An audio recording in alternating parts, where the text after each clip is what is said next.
C'est un plaisir de vous retrouver pour une nouvelle semaine d'actualité. Auditeurs et auditrices de la radio Watt FM sur la fréquence 100.7, téléspectateurs et téléspectatrices de True TV au numéro 264 sur le bouquet Canal Plus et sur la fréquence TNT du multiplex. Mesdames et messieurs, bonjour et bienvenue à la première audience du tribunal de l'actualité pour cette semaine. Vous le savez, comme à chaque audience, je suis accompagné par les juges au siège. L'un des juges au Fava, bonjour. Bonjour, Président Kaboré, bonjour, juge Bouma, bonjour, auditeurs et téléspectateurs. Oui, juge Vaha, bonjour. Président Kaboré, bonjour. Madame, Monsieur, bonjour. Et pour cette première audience du tribunal de l'actualité, 3 sujets ont été retenus pour vous. En première partie d'émission, il sera question du fonds de soutien patriotique avec la décision du gouvernement de mettre à contribution un pourcentage des salaires ainsi que des primes, la lutte contre le terrorisme avec la création de 5 bataillons d'intervention rapide et la mise en place d'un centre d'entraînement commando à Pau sera abordée en seconde partie. Et enfin, nous serons au Sénégal avec le rejet de la candidature de l'opposant Ousmane Sonko par la Cour constitutionnelle. Voici donc déclinés les axes de cette première audience que je déclare ouverte avec l'étape des avant-propos.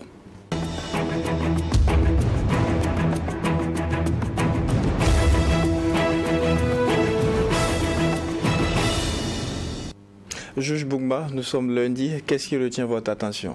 Merci. Alors, je vais partager ce lundi une pensée de Nelson Mandela, l'homme politique sud-africain qui a dit « J'ai appris que le courage n'est pas l'absence de peur, mais la capacité de la vaincre. » C'est-à-dire que ce n'est pas parce qu'on est courageux qu'on n'a pas peur. Maintenant, c'est la capacité à vaincre cette peur, à transcender cette peur pour aller chercher ce qu'on veut chercher. C'est ça qui fait effectivement la différence. Sinon, la peur annihile. Elle fait partie de ce qu'on appelle les émotions négatives. Mais en même temps, la peur fait partie des émotions qu'on peut ennoblir, qu'on peut exploiter comme essence, comme énergie, effectivement, pour pouvoir avancer. Qu'on ait peur ou qu'on n'ait pas peur, l'essentiel c'est effectivement d'avancer. Parce que la peur de l'échec, la peur du manque peut effectivement vous motiver à travailler davantage pour en avoir assez. La peur de l'échec peut faire en sorte que vous redoublez suffisamment aussi d'efforts pour ne pas échouer. Mais maintenant, s'il faut faire de cette peur d'échec-là un motif pour ne pas essayer, et pour pouvoir trouver excuse pour dire après je savais que ça n'allait pas marcher, là c'est une excuse effectivement que vous avez trouvée. Donc le courage n'est pas l'absence de la peur, mais c'est la capacité de vaincre. Demandez à ceux qui ont été courageux à un moment donné, dire que mais moi j'avais peur. Je ne savais même pas qu'à un moment donné vraiment j'avais peur. Mais j'y suis allé et c'est ce qui a été fait. Donc de Nelson Mandela, ça veut dire beaucoup. Parce que l'homme est passé par toutes les étapes pour se retrouver également au sommet comme chef de l'État, après avoir fait la prison, 27 ans de prison, avec tout ce qui va avec un coup également que sa famille a pris. Ça veut dire qu'il sait ce que c'est que le courage, il sait ce que c'est que la peur et vaincre la peur pour pouvoir avancer. Excellent lundi, magnifique semaine et puis du courage au VDP et aux forces de défense et de sécurité, à tous ces acteurs de l'humanitaire. Merci, juge Bena Bougma. L'un des juges de Fava, qu'est-ce qui retient votre attention pour la présente audience? Oui, ce qui retient mon attention, c'est le point de presse de vendredi. On parle football avec la Ligue professionnelle de football qui organise les matchs, qui a donc déroulé son calendrier pour tenter de sauver notre championnat. Étant entendu qu'on a pris un retard monstre avec la crise qu'on a eue et qu'on a traversée il y a peu. Maintenant, bon, je pense que chacun a fait le dos rond, des justes milieux ont été trouvés et on se rend compte maintenant aussi qu'il faut aller très vite. On va jouer notre championnat pendant la CAN. C'est sûr qu'il y a le risque du désintérêt qui pointe à l'horizon, mais est-ce qu'on a le choix puisque là maintenant, il faut faire les choses assez bien parce qu'on parle d'un volume quand même restant de 76% qui devrait être fait. Quand on prend le championnat, il n'était qu'à sa 10e journée alors qu'il reste encore 20 journées. Vous prenez la deuxième division, c'est 5 matchs sur 22 qui ont été joués. On comprend que c'est vraiment une course contre la montre. Et il faut compter maintenant avec aussi, comment dire cela, l'éventualité qu'il n'y ait plus de troubles et qu'il n'y ait plus de crise. Parce que quand vous regardez, c'est tellement limite que s'il y a une crise, je ne sais pas si on peut sauver encore quoi que ce soit. Donc il reste à espérer que la hache soit vraiment enterrée, que ce soit la paix des braves et que tout se soit fait dans une vraie sincérité et qu'on ne se soit pas donné un autre round peut-être après la CAN. Et ça sera vraiment dommage. On espère que ce championnat-là sera sauvé avec tout le travail que la Ligue professionnelle de football a eu à mettre en place avec, évidemment, quand c'est comme ça, c'est tous les futuribles, vous savez tout. Et là, maintenant, ils ont trouvé, en tout cas, un déroulé qui peut satisfaire tout le monde. Et on commence normalement dans 2 jours, c'est le 10. On espère que tout va bien se passer. Merci à vous également, juge Vaha. Dans l'optique de soutenir le processus de reconquête du territoire national, le gouvernement de transition, à travers le Conseil des ministres, en sa séance de vendredi dernier, a décidé de l'adoption d'un certain nombre de mesures. Parmi ces mesures, on peut noter le prélèvement de 5% sur les salaires des membres du gouvernement. Toujours au niveau de l'exécutif, le chef de l'État renonce toujours à son salaire pour 2024. Le prélèvement de 1% sur le salaire net de tous les travailleurs du public et du privé est aussi à noter. Et enfin, s'ajoute le prélèvement de 25% sur les primes dans tous les départements ministériels ainsi qu'au niveau des sociétés d'État et des EPE. Juge Vaha, déjà dans la forme, quelle est votre appréciation par rapport à ces différentes mesures? Bon, ça, je pense que ça part des besoins, évidemment, projetés pour la guerre. Et nous ne sommes pas dans l'aspect décisionnel pour savoir quels sont ces besoins-là. C'est la stratégie qui commande cela. Et forcément, les personnes les mieux indiquées sont celles qui sont au pouvoir. Ils ont leur vision là-dessus. Elles se disent, sur une période, voilà comment est-ce que on pourrait mener la guerre et avec quoi. Et je pense que c'est comme ça qu'on essaie de financer tout ça. Et maintenant, quand il regarde derrière, c'est comment on finance. C'est là où ça commence à concerner maintenant le citoyen lambda parce qu'il est impacté. Depuis, on avait des taxes qui sont venues. On a vu comment aussi à la consommation, le consommateur de façon générale a été touché. Mais on a compris aussi qu'au départ, pour ce qui est des travailleurs, il y avait des réticences à y aller et ça, ils les ont exprimées. Et l'exécutif a trouvé le subterfuge de contourner et d'aller à la consommation pour taxer.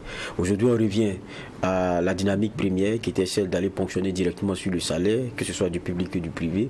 Maintenant, se pose la question de savoir, avec les évolutions, comment les travailleurs vont le prendre. Étant entendu que ceux qui représentent leurs intérêts et qui les défendent, c'est dans le monde syndical et c'est comme ça qu'ils sont réunis. Donc on attend peut-être d'avoir les réactions. Jusqu'à présent, bon, j'en ai pas lu de majeur, mais sûrement que ça discute. Et on verra quelles seront les réactions. Mais le président avait été déjà clair dans son adresse au mois de décembre et dans les discours même avant celui de fin d'année, c'est de dire qu'il va falloir encore consentir à faire des efforts parce que il y a la question des VDP dont le traitement doit être amélioré et parce qu'il faut encore faire de l'acquisition. Il a même parlé de matériel qui devrait arriver et tout. Donc, pour moi, c'est dans la droite ligne de ce qui a été annoncé et ça n'est que logique puisque les esprits ont été préparés à cela. Maintenant, est-ce qu'on sera dans... parce que tout le monde convient qu'il y a un effort à faire, maintenant c'est dans les proportions peut-être et dans la manière et de la façon que les choses peuvent être sujets à critique. C'est cela. Et même ce matin où vous écoutiez les émissions à appel direct, beaucoup disaient il y a des niches sur lesquelles on a l'impression qu'on ne va pas et donc ils ne comprennent pas parce que c'est les mêmes qui sont ponctionnés à chaque fois.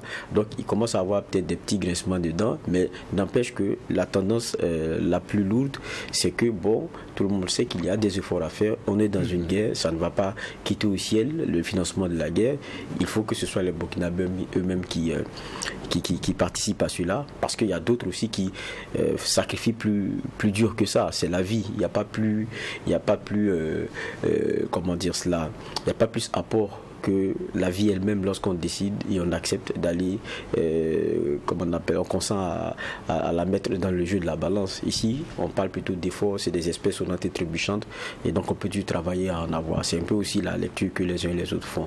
Mais il y a aussi pour moi, pour terminer, que ce qui sera déterminant dans les jours, semaines, mois à venir, c'est aussi la transparence qu'on a dans un secteur qui est celui de la défense et de la sécurité, où depuis 2016, il y a une forte mobilisation d'argent et on attend de savoir aussi, est-ce que dans ce secteur, dans ce milieu où tout est ponctionné pour l'achat et pour la stratégie, est-ce que là-bas aussi tout le monde a vraiment patte blanche et qu'on ne fait pas l'effort pour que certains aussi de temps en temps puissent se mettre des choses dans la poche?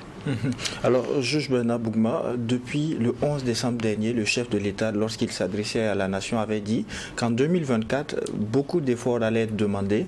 Lorsqu'on a vu le point du Conseil des ministres qui a annoncé ces mesures, on a un peu compris ce dont évoquait le chef de l'État. En termes d'appréciation dans la forme, qu'est-ce que vous en pensez? Bon, le premier élément déterminant d'un point de vue de la forme, c'est le contexte.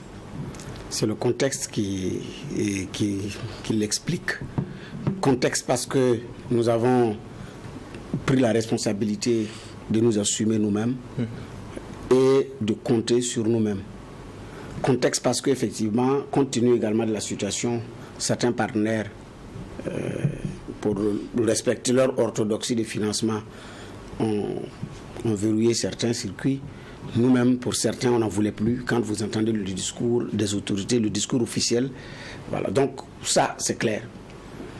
Contexte aussi parce que si ces choses avaient été tentées sur le gouvernement Kaboré, c'est sûr qu'actuellement les grèves étaient programmées. Nous nous rappelons de l'UTS. Les uns et les autres avaient dit, d'abord le syndicat avait dit que pour la mise en place de l'UTS, à un moment donné, ça faisait partie d'un des sujets. Tant que le sujet sera à l'ordre du jour, il n'y aura même pas rencontre gouvernement-syndicat. Tant que c'est enrôlé. C'est-à-dire pour que la rencontre même ait lieu, il faut l'enlever de l'ordre du jour. Bon, finalement, c'est passé. Les magistrats ont resté en justice avec les fortunes qu'on connaît également. Bon, finalement, puis c'est resté là. Il y en a qui disent que c'est Covid qui a sauvé le gouvernement. Alors sinon, bon, en tout cas, c'était pas bon. Voilà, bref. Ce sont des éléments du contexte qu'il ne faut pas négliger. Effectivement, l'année dernière, il y a eu une autre approche qui a été voulue, celle d'expliquer les enjeux et d'attendre que les uns et les autres acceptent.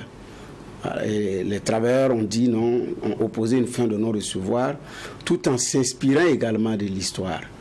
Parce qu'ils se sont dit, ce sont les travailleurs qui ont permis l'UTS, et après ça n'a plus jamais été supprimé du temps de la Garangose, et donc c'est comme si elle avait été abusée. Donc en son temps, dont les entités syndicales disent, nous ne pouvons pas vous permettre de le faire. C'est pourquoi, en tout cas, c'est l'argument principal qui a été donné. Mais n'empêche, beaucoup de travailleurs ont consenti d'eux-mêmes qu'on ponctionne leur argent. Et plus de 1%. Volontairement. Volontairement, et plus que 1% d'ailleurs. 1%, quand ils ont fait les calculs, il y en a qui ont donné près de 5% volontairement, puisque la permission avait été donnée à ceux qui veulent, ou à celles qui veulent, de s'inscrire volontairement sur une plateforme pour qu'on puisse tenir compte à la fin du mois. Beaucoup ont fait ça. Donc, malgré le refus, effectivement, des patrons des syndicats, les travailleurs n'ont pas suivi, les militants syndicaux n'ont pas suivi, mais les responsables syndicaux également ont motivé pourquoi est-ce qu'ils ne peuvent pas porter cette responsabilité devant l'histoire. C'est leur lecture, que certains de la base ont partagé, d'autres n'ont pas partagé, mais quoi qu'il en soit, des travailleurs ont volontairement consenti à l'effort de paix. Sauf que là maintenant, autre élément de forme, le gouvernement a utilisé la loi, puisque on l'utilise, on l'intègre dans la loi de finances, dans la mobilisation dans la stratégie de mobilisation des ressources, c'est intégré dans la loi de finances, c'est adopté à l'Assemblée nationale, on passe à autre chose, plutôt que d'aller négocier pour voir si vous allez être d'accord ou pas. C'est cette méthode que, cette fois-ci, le gouvernement a utilisée. À défaut de pouvoir obtenir par la négociation, on passe. En ce moment, il n'est plus question de je suis volontaire, je ne suis pas volontaire. Pour ceux qui donnaient plus, même ça les arrange. Parce que si vous donniez jusqu'à 5%, il y en a qui donnaient jusqu'à 5%, jusqu'à 4%, jusqu'à 3%. Mais maintenant, c'est revenu à 1%. Ça arrange même ceux qui donnaient plus. Donc ça va, pour ceux qui n'étaient pas d'accord aussi, bon, en même temps, est-ce que vous allez attaquer devant les juridictions pour ponction illégale? Ou bien ils vont manifester autrement, puisqu'il y a des voies de recours si vous estimez que c'est indu. Si vous estimez que c'est indu, les syndicats des magistrats ont estimé que c'est indu pour l'UTS, c'est en justice. Donc, est-ce qu'on s'attendra à ce que des entités syndicales ou bien un groupe de fonctionnaires du public comme du privé s'organisent pour aller devant les juridictions pour attaquer la décision? Je ne sais pas. Mais quoi qu'il en soit, c'est un fait. Effectivement, quand vous entendez les uns et les autres, ils disent qu'il faut trouver de nouvelles niches. Ouais, de nouvelles niches. Mais ce sont les nouvelles niches là. Puisque quand vous dites de trouver de nouvelles niches, ils cherchent.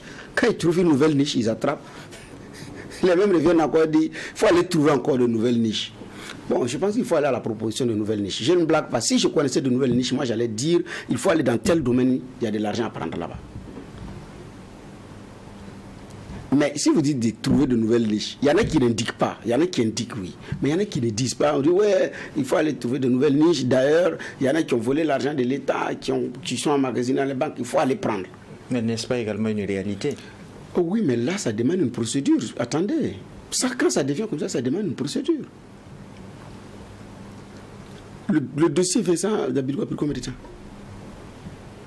Et les vieux dossiers, et il y en a plein d'ailleurs. C'est pourquoi j'ai dit la dernière fois par rapport à la lutte contre la corruption, il faut commencer par vider les dossiers de crimes économiques. Ça permet, d'avoir des ressources et de dissuader. Donc, en attendant que vous engrangez, ce que vous dites est vrai, mais en attendant que vous engrangez la procédure, qui peut prendre même plus d'1 an, vous avez besoin de l'argent ici et maintenant. La procédure a abouti. On dit que bon, la personne va vous payer des milliards, la personne va vous payer tant, on va retirer ses biens, vendre et tout. Ça va vous prendre combien d'années? En attendant, là, vous avez besoin, vous êtes dans l'existentiel. En fait, c'est pas, vous n'êtes pas dans le structurel, vous avez un problème ponctuel à régler, vous avez besoin d'argent. Donc vous cherchez où aller prendre. En attendant d'aller prendre, en attendant que celui qui me doit vienne me donner là, j'ai un problème, j'ai une ordonnance à régler, mais il y a quelqu'un qui me doit, mais il n'est pas encore là. En attendant l'ordonnance, je fais quoi? Je trouve une solution pour l'ordonnance. C'est dans ça nous sommes. Et voilà donc ces mesures. Donc nous sommes dans une situation d'urgence. Et ça, on a besoin d'argent. Ça, il ne faut pas qu'on se voile la face. Mais maintenant, comment on fait? Dès lors que, effectivement, on a pris la décision de nous assumer et certains circuits ont été fermés. Mais maintenant, ça engage autre chose. Et ça, c'est ça qui est le plus important. De la responsabilité et de la transparence dans la gestion. Ça engage que le citoyen également soit exigeant sur comment on va gérer son argent. Qu'il ait le droit de dire que ça a été bien géré, ça n'a pas été bien géré, je suis d'accord, je ne suis pas d'accord et tout, et tout, et tout. En ce moment, c'est pas compliqué. Nous avons eu des aînés, des tontons qui ont fait l'université, qui ont été à l'origine de la création de l'orchestre de l'université sous Thomas Sankara. Mais c'est leur bourse là qui a été concentrée. Pour ça, mais vous voyez, le matériel s'est déposé devant vous. De là-bas sont sortis des artistes musiciens. Tal Moutaga, Amti Mireille, j'en oublie.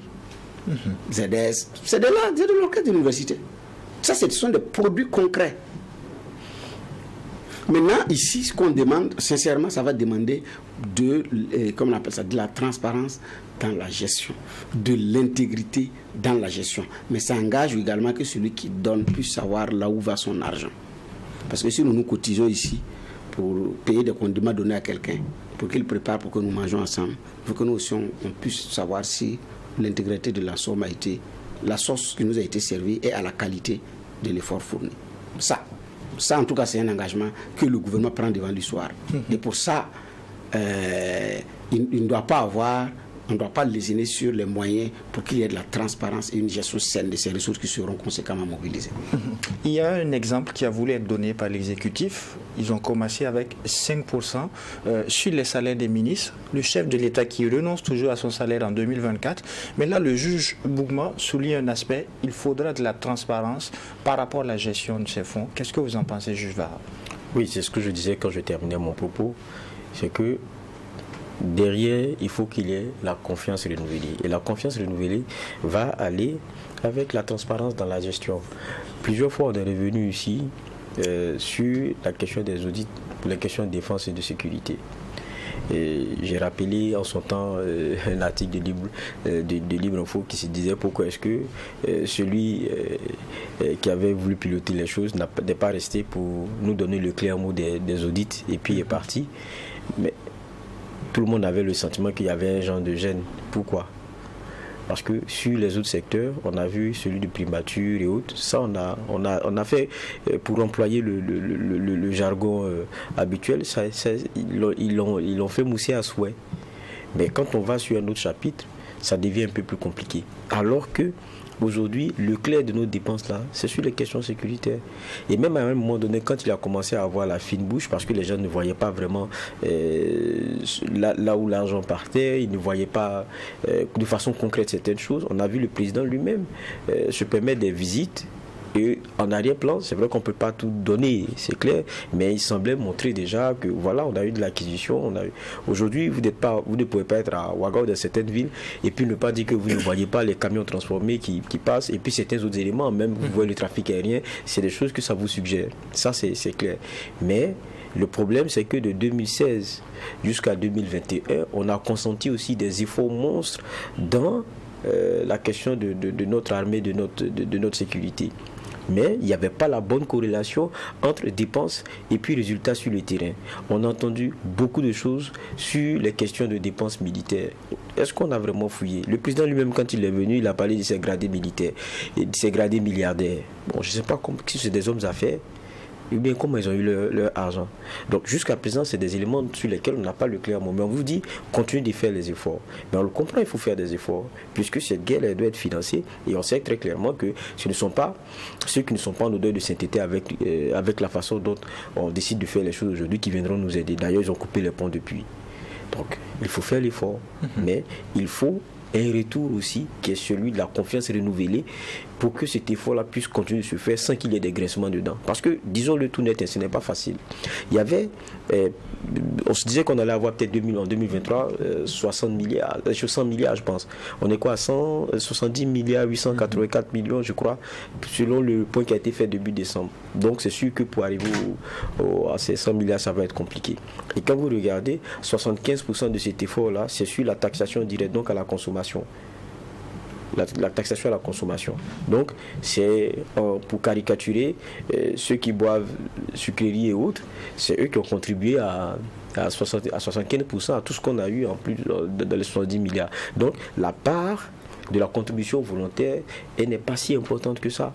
Et c'est sûr que vous allez la voir partir comme pour des chagrins si les gens sont ponctionnés directement au salaire.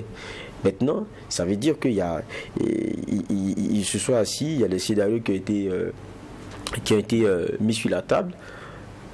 Et aujourd'hui, il y a la réalité qu'au regard des besoins, la simple taxation à la consommation ne suffit plus. Il faut aller ponctionner directement sur le salaire. Alors que, n'oublions pas que celui sur le salaire duquel on ponctionne, ira aussi consommer.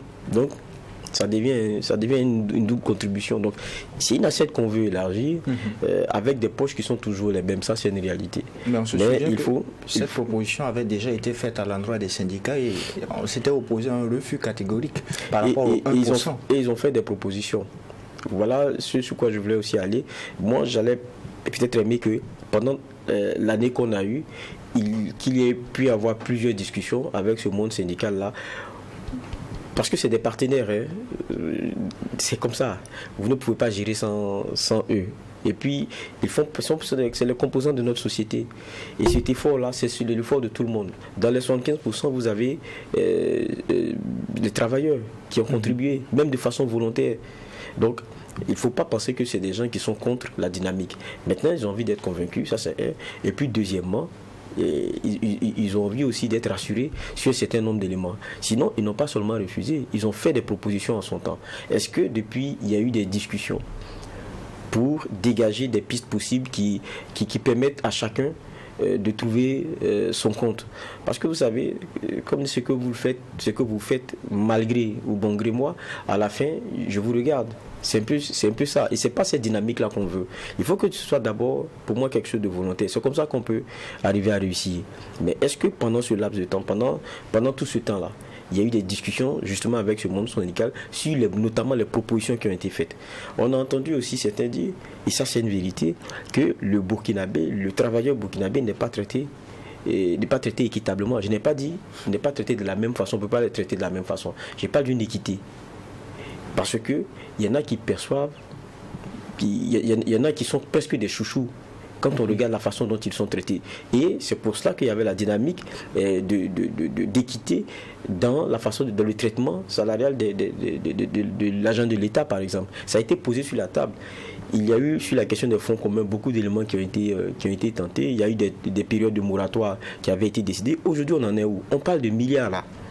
Est-ce que certains autres travailleurs auxquels on dit on va ponctionner de la même façon alors que l'autre, bon, vous savez, lui, il gagne peut-être 3-4 fois son salaire en dehors en dehors de son salaire, là, 4 fois une consistance pareille. C'est pas pareil, même quand vous dites que vous allez ponctionner 25%.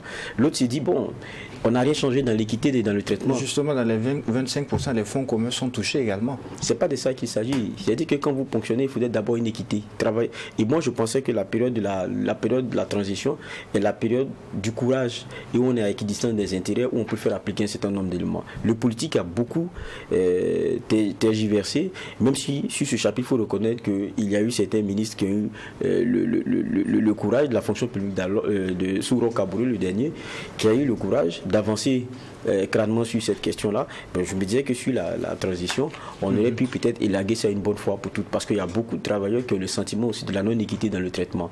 Maintenant, si vous voulez demander des efforts, alors que cette non-équité-là perdure, je pense aussi que ça, il y a un problème et c'est biaisé. Même quand on dit qu'on va prendre 25%, lui, comme on le dit de façon économique, il subit la chose plus que les autres.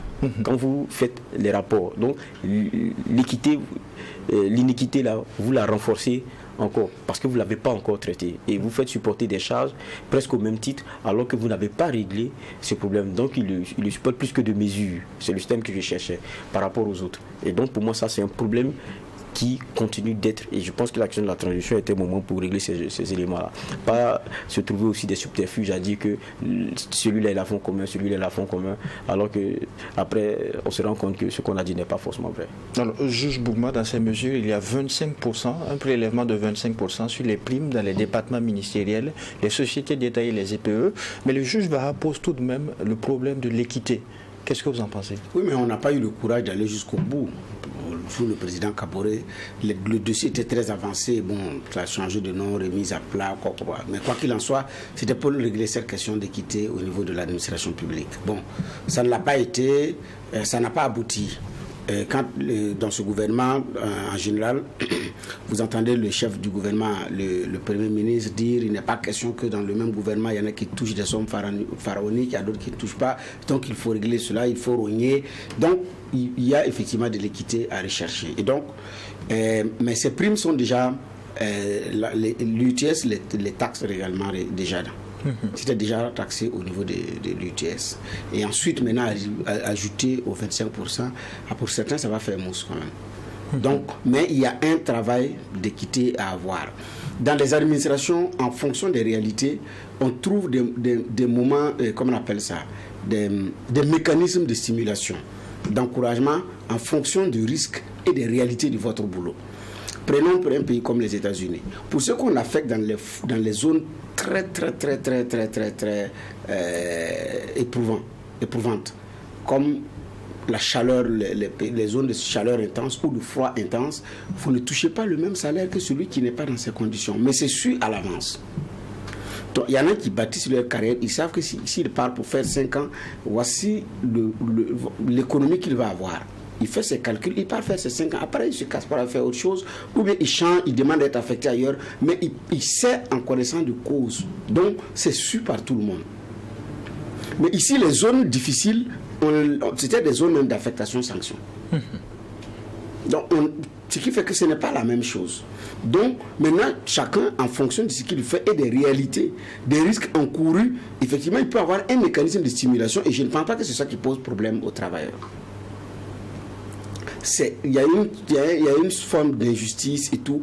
Pendant d'ailleurs le séminaire pour revoir ces rémunérations, sur ce plateau, on a reçu des leaders syndicaux qui disent que vous sortez avec le même diplôme à l'université, vous passez le concours, vous faites le même temps de formation, 2 ans, 3 ans, mais à la sortie, dès que vous sortez, vous n'êtes pas logé à la même enseigne. Vous n'êtes pas logé à la même enseigne. Vous roulez avec votre propre moto pour venir travailler. L'autre a déjà un véhicule de service à sa disposition. Pour la même administration. Pour la même durée de formation et le même niveau de qualification. La seule différence, c'est la différence des corps. Donc, les avantages liés. Donc, maintenant, il ne demande pas qu'on dise que comme c'est comme ça, qu'on coupe pour les autres. C'est de créer les conditions pour qu'il n'y ait pas de la frustration, de l'injustice dans l'administration. Donc de l'équité, c'est tout ce qu'il demande. Est-ce que dans ces mesures, l'inéquité est toujours palpable pour vous? Moi, puisque c'est resté tel, les lignes n'ont pas bougé. C'est resté tel. On est même... Et puis, il y a combien de statuts particuliers aujourd'hui? Il y a des citoyens ordinaires sur lesquels on va prélever les 1%, mais qui n'ont pas ces primes-là. Où il y aura les 25%. Non, on a dit travail. Moi, on va me prélever les 1%. Moi, je ne bénéficie pas d'une quelconque stimulation de l'administration publique. Je suis fonctionnaire du privé. Je peux bénéficier des avantages là-bas, mais pas du public. Donc, celui qui est au public, qui bénéficie des avantages sur les primes et autres, on va enlever 25%. Sur son salaire, on va enlever 1%. Ça va toucher beaucoup. Il y a beaucoup qui ont des avantages liés dont on ne parle pas. En fait, c'est parce que les autres ont été très bruyants à cause de leur dissension interne, parce qu'entre eux-mêmes, ça n'allait pas. Sinon, il y en a qui touchent leur... Qui en parlent? Non. Au niveau de la police, à un moment donné, il y a eu du rififi, il y en a. Dans beaucoup de corps, il y en a. Ce n'est pas seulement là-bas. Dans beaucoup de corps, il y en a. Mais il y a moins de bruit. Il y en a qui ne parlent même pas parce que, bon, c'est même pas... Voilà. Donc, c'est quand les chefs veulent maintenant prendre l'argent que ça commence à être un problème. Sinon, il y en a dans beaucoup de corps. Mais regardez, il y a combien de corps spécifiques dans l'administration burkinabé. Chaque sport lutte pour avoir un statut particulier. Lutte pour avoir un statut particulier. Parce que qui dit statut particulier dit avantage particulier. Ah, mais à un moment donné, c'était devenu la règle. Ah, il faut lutter pour avoir un statut particulier et avoir un traitement particulier, compte tenu également de la frustration et de l'injustice, alors que vous voulez mieux. C'est ça aussi la réalité. Après les mutineries de 2011, il y a eu également de l'amélioration. À un moment donné, les enseignants étaient frustrés face à certains corps de forces de défense et de sécurité par rapport à la qualification. Nous sommes qualifiés, nous sommes à une qualification. Bac plus 4, nous faisons cela. Lui, il est qualifié comme on n'a même pas, soit niveau bac ou BPC, mais quand vous regardez, il n'y a pas de comparaison à faire. Après la mutinerie, parce que certains ont obtenu par la pression des armes des avantages que les autres n'ont pas connus, parce que vous n'avez que la crève, vous faites quoi? Donc, mais là, ce n'est pas, à ce moment, à un moment donné, c'était devenu la force du corps qui lui confère les avantages. Et ça, c'est pas juste. Un État ne peut pas faire ça. Il ne doit pas faire ça. Il faut créer de l'équité. Et dans tous les cas, dans la conclusion de Juge Baha, la transition est le moment opportun pour créer l'équité en question. Oui, c'est pourquoi quand le chef du gouvernement dit qu'il n'est pas concevable, et il a demandé qu'on réfléchisse au mécanisme de comment est-ce qu'on règle ça. J'avais dit sur ce plateau qu'on n'avait pas besoin de réfléchir par deux fois. Il faut reprendre le travail du professeur Sénou Ouedraogo et ses collaborateurs pour dépoussiérer puis regarder. C'est tout. Le travail, il est là, il est déposé.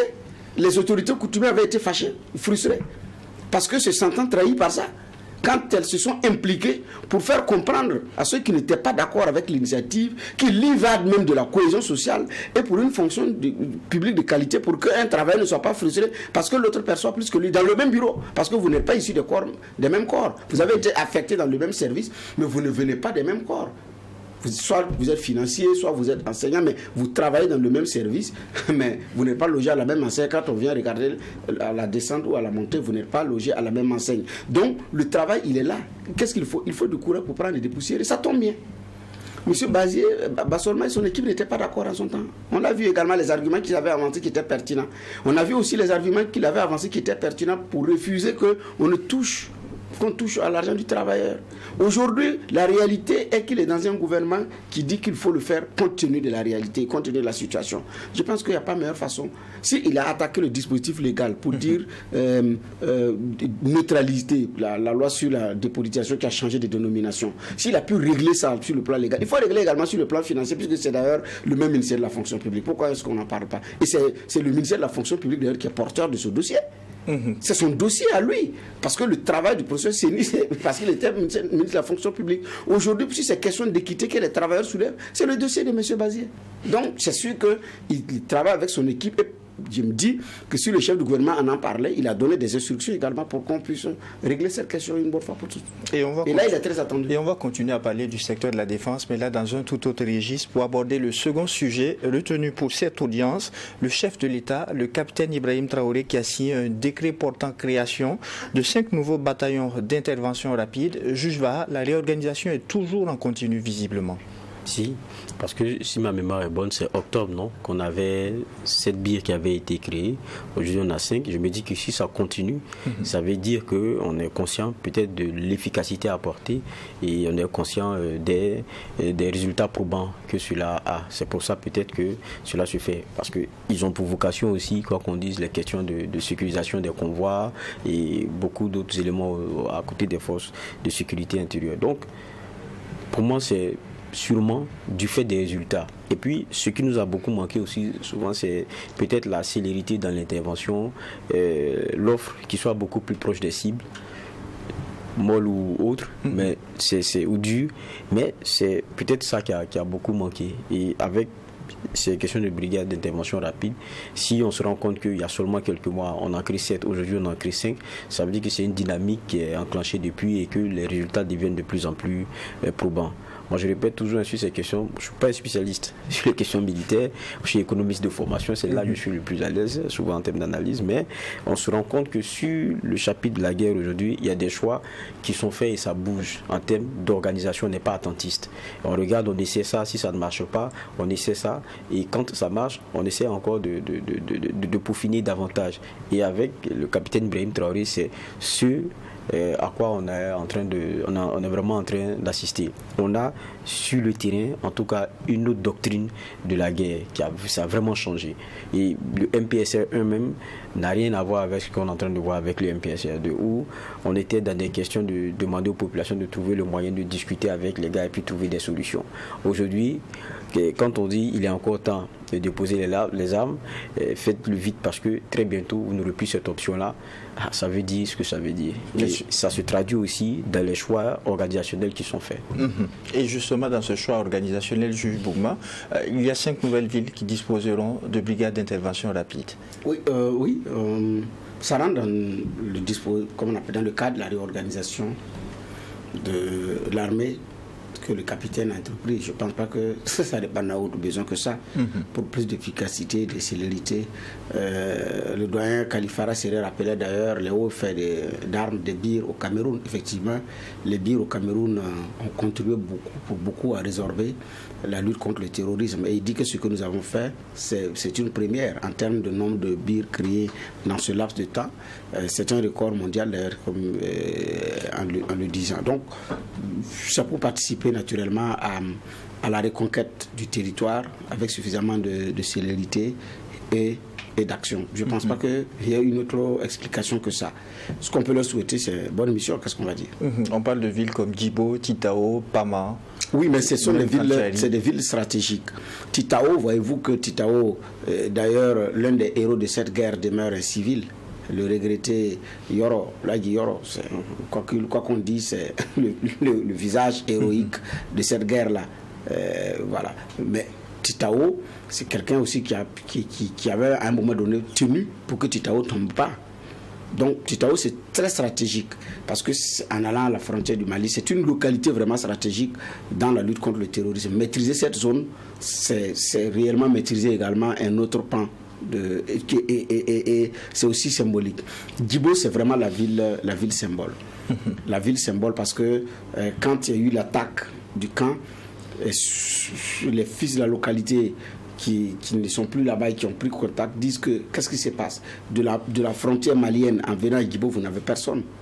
Donc de renseignement humain qui va vous dire même qu'il y a une vague de terroristes qui est en train de se déferler. C'est à l'approche maintenant que vous voyez. Donc Djibo, c'est vraiment très stratégique parce que compte tenu de sa situation géographique, de la difficulté d'accès à Djibo, de l'état de la voie et des mines, c'est vraiment une localité stratégique. Et libérer Djibo, réussir à reprendre le contrôle de Djibo et les environnants serait un vrai signal fort à envoyer. Et ça, c'est un enjeu très stratégique. Thomas, c'est pareil. Parce que c'est un peu vers, parlons de la frontière malienne, tout. Donc Thomas, c'est également pareil. Là où les nouveaux bataillons ont été créés, c'est vraiment des localités très très stratégiques. Parce qu'au même moment, vous ne pouvez pas demander suffisamment d'argent sans que sur le plan de terrain, il y ait de la reconquête. Parce que 2024, c'est aussi l'année de tous les enjeux. 2023, les Burkinabés ont consenti de l'effort dans les biens de consommation qui étaient suffisamment taxés. Et ensuite, dans l'effort personnel, parce qu'il y a des moments où des gens ont donné de façon anonyme, à travers des associations. Autant que nous sommes, il y a une autre forme de contribution dont on ne parle pas. Dans des associations, parfois même à l'initiative personnelle, privée, des gens se sont levés pour aller donner. Donc, ils l'ont consenti également chaque jour qu'ils payent quelque chose. Et ensuite, pour les travailleurs, ça va être pris. Mais on n'en a pas parlé. Les entreprises, c'est 2% du net. De vos bénéfices. Tout à fait. Oui, même pour les entreprises. Donc, ça, c'est encore un effort. Et après, c'est pourquoi j'ai dit que le citoyen doit être exigeant dans le regard de comment est-ce qu'on va traiter, on va gérer son argent. Le gouvernement doit être également transparent. Mais au-delà de tout ça, il faut du résultat. Le résultat. Il faudra du résultat 2024. Il faudra du résultat ou rien. Parce que ça, on ne pourra pas s'accommoder sans résultat. Est-ce que vous voyez comment les choses évoluent? Mais sans résultat, ça va être très compliqué. Donc, c'est une année où les gouvernants savent que non seulement il y a de l'argent à mobiliser, ils vont avoir de l'argent, mais c'est pour ça, c'est pour l'humanitaire qu'on doit avoir de la gestion de transparence, c'est pour l'action des armes, on doit avoir également des actions transparentes. Donc, ça, c'est une année de résultats qui est exigée. Donc, la constitution de ces BIR, c'est bien. Il leur faut un résultat également. D'accord. Et à côté de la création de ces BIR, il y a l'annonce de la création d'un centre national d'entraînement commando à Pau dans le Naouri. Oui, bon, dans la situation dans laquelle on est, il faut forcément aussi qu'on ait une formation qui soit adaptée à nos réalités. Bon, la plupart des pays dont on a peur sur le plan militaire, c'est des pays qui ont des armées fortes, mais qui ont aussi comme un groupement d'élite qui est rattaché directement à la présidence et qui rend compte directement à cette présidence-là. Nous, on a eu longtemps aussi notre armée qui a été constituée pour plutôt, on va dire, sécuriser des pouvoirs. Vous parlez du RSP. Je le dis. Moi, je ne vous fais pas dire quoi que ce soit. On a eu des armées qui, c'est pas seulement le cas burkinabé. Lorsqu'on crée dans l'armée des groupes forts, ça a été pour sécuriser son pouvoir soi-même. Et c'est les chouchouter et les choyer de l'armée. C'est comme ça que ça a fonctionné dans beaucoup d'armées de notre sous-région. Et c'est comme ça, un groupe au service du président pour ses intérêts, pour ses petites comme missions nocturnes et aussi pour parce qu'il n'aimait pas trop les questions, il préfère faire taire ceux qui posent les questions, donc on s'en occupe. Donc ça, on n'est plus à ce schéma-là, on n'est plus à ce temps-là. Aujourd'hui, c'est un pays qui fait face à une situation avec un ennemi qui est armé. Et donc, quand vous devez former ce type d'élite-là et qui soit prête aussi pour des missions très intéressantes et qui sont de certains niveaux. Et c'est vrai, on est dans une formation un peu tous azimuts qui pour moi est sédimentée parce que vous n'allez pas avoir la même avec les VDP qu'avec le militaire bontin et qui doit qui a ses réalités, et puis ça ne sera pas la même aussi avec une élite au sein même de cette armée là qui demande encore plus pour moi de qualité. Et il faut avoir ces centres, il faut cette formation là, il faut pour moi y aller. Mais c'est dans la façon, pour moi d'abord, stratégiquement, de repenser notre armée là. Parce qu'il y avait le besoin de la déstructurer, parce que là où on est, la désarticuler, pour pouvoir la recomposer et l'asseoir au regard des intérêts nouveaux. Parce que les armées qu'on a eues pendant longtemps, elles n'ont pas été faites pour le type de guerre que nous avons aujourd'hui. Et même donc la formation qui va avec et la qualité des hommes pourvus dedans. Et pour moi, tous ces réajustements-là participe de cette réflexion nouvelle-là, de ce type d'armée qu'on veut et relativement aux besoins que nous avons maintenant. On termine rapidement avec cela, la création d'un centre national d'entraînement de commando à Pau. Ça rappelle un peu la période révolutionnaire avec les Sénèques. Il faut parler de réactivation. Il faut parler de réactivation de notre fameux Sénèque qui a eu ses heures de gloire également, pas de gloire. Et donc, j'ai dit, certainement, ça répond aux besoins, donc à la politique de défense et de sécurité. Donc, qu'est-ce qu'il faut faire? Il faut passer par la formation, où il faut les former, comment faire et tout et tout. Voilà. Donc, je pense qu'on a pris le choix de former. Même il y a beaucoup de nationalités qui venaient se former à Pau. Donc, parmi nos fameux commandos, très redoutés. Et la suite aussi, on l'a connu. Thomas Sankara est passé par le Sénèque, Blaise Compaoré, Gilbert Diendéré qui a été son adjoint d'ailleurs, et la suite aussi, on la connaît. Donc, il y a ces réalités-là. Donc, il faut prendre en compte. Donc, si le capitaine est actif, cela certainement, c'est pour répondre aux besoins des questions de défense. Parce que je me dis qu'après cette crise, nous allons revenir, et comme on appelle ça, mieux organisés, plus forts et mieux structurés. Et nous allons pouvoir mettre en avant l'intérêt national au-dessus des intérêts de groupe et des intérêts de pouvoir. Parce que les intérêts de pouvoir ont fait qu'on a structuré une armée pour nous, pour le pouvoir, une économie pour le pouvoir. Quand vous regardez, c'était Missoukou réglé pour un pouvoir. Et ce n'est pas seulement le Burkina Faso. Et le système n'a pas changé, même après le départ du président Compaoré. Donc, ici, je me dis qu'à partir de cette crise, nous allons rebondir. Parce que quand vous touchez le fond, d'une façon ou d'une autre, vous revenez à la surface. Quand vous êtes aidé, vous revenez vous-même. Quoi qu'il en soit, vous revenez à la surface. Donc, quand nous allons revenir à la surface, c'est mieux organisé, mieux structuré, mieux résilient. Et il y a déjà des prémices. Ce qu'il y a, c'est à consolider. C'est vrai que les contradictions internes ne peuvent pas finir. Les Burkinabés ayant l'esprit insurrectionnel et l'esprit putschiste dans l'âme qu'il faut vite exorciser, ça ne peut pas finir. Vous ne manquerez pas de le redire. Mais puisque ça est là, ce n'est pas moi qui le dis, c'est un constat qui est fait. Donc à partir de ce moment-là, je pense également que nous allons prendre conscience à un moment donné, on n'a qu'une seule patrie. D'accord, 30 secondes, juge Vaha, allez-y. C'est ce que je disais, c'est qu'on avait tout formaté par rapport à un pouvoir qu'on voulait garder. C'est pour ça que quand Bernard parle de réactivation, pour ce qui est de ce centre-là, je dis c'est bien la réalité. Maintenant, quand vous dites Pau, on connaît les noms des gens qui en sont sortis. Et vous savez, quand vous avez sifflé, comme dirait quelqu'un, pour avoir votre femme, quand quelqu'un à côté commence à arrondir la bouche, vous le regardez mal. C'était un peu comme ça. Ils savent comment ils ont sifflé. Et quand ils voyaient, ils ont préféré fermer la bouche et couper la bouche et tout le monde. C'est une réactivation, je pense que c'est important. Direction à présent le Sénégal pour le dernier sujet de cette audience du tribunal de l'actualité pour les élections présidentielles de février prochain. Eh bien, le opposant historique Ousmane Sonko sera absent. Ainsi en a décidé le Conseil constitutionnel. Juge Bernard Bougma, une surprise? Non, pas du tout.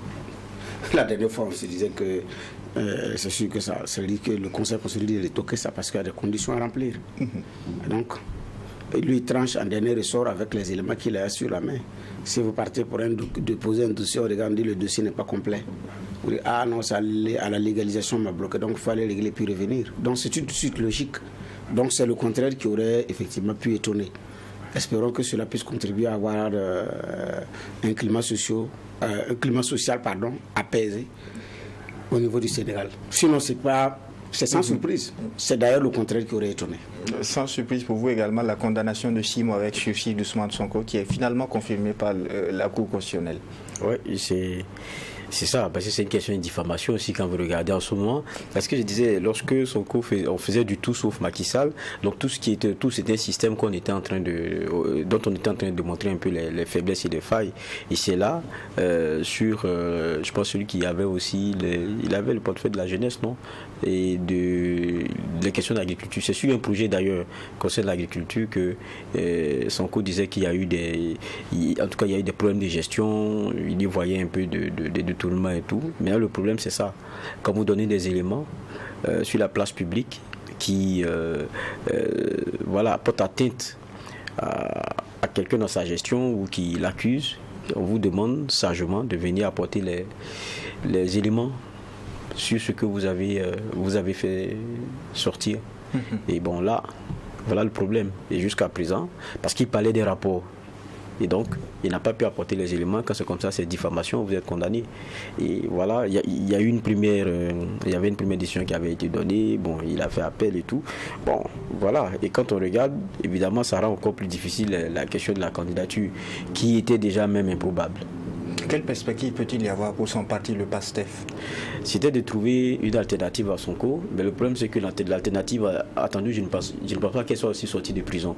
Donc du coup, est-ce que c'est pas un calcul pour jouer la carte en tout cas du tout Sonko maintenant au PASTEF, quoi qu'on dise, c'est-à-dire que c'est Sonko ou c'est pas, ou bien le PASTEF ne candidatera pas, ou bien de noter aussi que peut-être que Macky Sall a tenté un passage en force parce qu'il a trouvé une alternative maintenant à Sonko. Est-ce que c'est pas se fragiliser davantage, c'est-à-dire aller à des élections où on sait que c'est sûr qu'on va perdre? Parce que Sonko aussi c'est une figure emblématique et c'est quelqu'un qui, quoi qu'on dise, ratisse large et qui est bien aimé aussi des Sénégalais. Prendre un autre visage, est-ce qu'on aura le même capital sympathie? Est-ce qu'il aura tout ça derrière? Ça sera peut-être aller adouber le candidat de Macky Sall dans les unes et puis dire que même le PASTEF en déficit a pu participer à ces élections-là et que s'ils n'ont pas gagné, qu'ils soient mauvais, ils soient bons perdants. Alors que lorsque vous ne désignez personne, ou bien que celui que vous avez désigné est encore écroué et qu'il y a eu tous ces problèmes-là, on retient dans l'histoire aussi qu'il y a quelqu'un qu'on a empêché dans la course, avoir accès à la course à la présidence. Alors, on termine sur ce chapitre. Juge Bougma, au-delà de la personne même d'Ousmane Sonko, sommes-nous en train d'évoluer vers une totale sortie politique de son parti, le PASTEF, pour ces élections de février prochain? Oui, c'est bon. Pour la présidentielle, pas la présidentielle. Oui, pour la présidentielle, parce que ce n'est plus possible. Maintenant, ce sont puisqu'il y a d'autres échéances électorales qui vont venir. Mais à se rappeler que le parti est toujours dissous. Oui, et après, oui, le parti est toujours dissous. Donc après les déboires judiciaires, tout et tout, avec un parti dissous, ils peuvent se réorganiser autrement avec un autre parti. Voilà. Donc c'est pourquoi j'ai dit, s'ils veulent aller de l'avant et qu'ils ont toujours les ressources humaines, financières et tout, ils peuvent rebondir autrement, peut-être avec, j'ai dit, une autre... comment on appelle ça? Parce que je ne pense pas que ces droits civiques il n'est pas déchu de ses droits civiques, donc, ni de ses droits politiques. Donc, de mon point de vue, il peut se réorganiser autrement. L'ANC avait été mis hors jeu en Afrique du Sud. Ben, on connaît l'histoire pour des partis qui ont été dissous, qui ont rebondi. L'histoire, il y en a à l'appel. Maintenant, les temps ont changé. Les contextes ne sont plus les mêmes. Les moyens d'action ne sont plus les mêmes. Et les conditions de lutte ne sont plus les mêmes parce que les deux blocs, c'était réellement... il y avait deux grands blocs qui se regardaient en chien de faïen, qui trouvaient des mécanismes pour financer, pour rebondir. On n'est plus à ça. Est-ce que aujourd'hui le rapport de force est tel qu'il peut faire annuler cette dissolution ou revenir? Voilà. Donc il y a tout ça à mettre à l'intérieur. C'est pourquoi j'ai pas d'avoir suffisamment de hommes et de l'argent et aussi de l'intelligence pour inverser les tendances, à un moment donné l'imposer comme des choses. Donc ça... pour le PASTEF, oui, c'est une mort politique. Non également parce que d'un point de vue politique, ils peuvent effectivement renaître de leur cendre. Tout dépend également de l'évolution de l'histoire du Sénégal. Je me permets une toute dernière question, Juge Baha. Pourrait-il s'agir là d'un coup dur pour la démocratie sénégalaise? Oui, quand on regarde, c'est réussi en tout cas. Parce qu'il a fallu, quoi qu'on dise, Sonko et ses camarades, et une opposition sénégalaise pour dire à Macky Sall que votre interprétation de ce que vous puissiez encore candidater, on la respecte, mais légitimement, on ne voit pas pourquoi est-ce que vous devriez continuer. Et ça, il a fallu cette force de la rue-là et cette pression pour que Macky Sall se ravise. Maintenant, le problème, c'est ça aussi sous nos cieux. Même quand on se ravise, on trouve toujours le moyen de continuer de faire régner sa machine. Et même si on sait qu'on sera derrière, on va peut-être tirer un peu les cordes, mais on garde un système qui peut-être n'arrange plus, peut-être est dépassé, mais on préfère garder ce système un peu pour soi-même, pour ne pas après avoir des problèmes, parce qu'on sait comment gérer sous nos cieux se fait. Et vous traînez tellement de casseroles qu'après vous êtes très regardant ce qui viendra après, sinon vous risquez d'avoir des vieux jours qui soient beaucoup plus inquiétants. Donc c'est un peu ça le gros souci. On aura peut-être Macky Sall qui partira, mais on aura un système qui demeurera, ce que peut-être certains Sénégalais ne voulaient plus. Et c'est ici que nous mettons un point final à cette première audience du tribunal de l'actualité. Merci, juge Bernard Bougma, pour les angles de regard et d'analyse. Merci, juge Geoffroy Baha, pour les clés de lecture. Merci à vous, auditeurs et téléspectateurs, ici au tribunal de l'actualité. La rigueur d'une justice équitable s'applique sur tous les sujets enrôlés. Au revoir et à demain pour une autre convocation.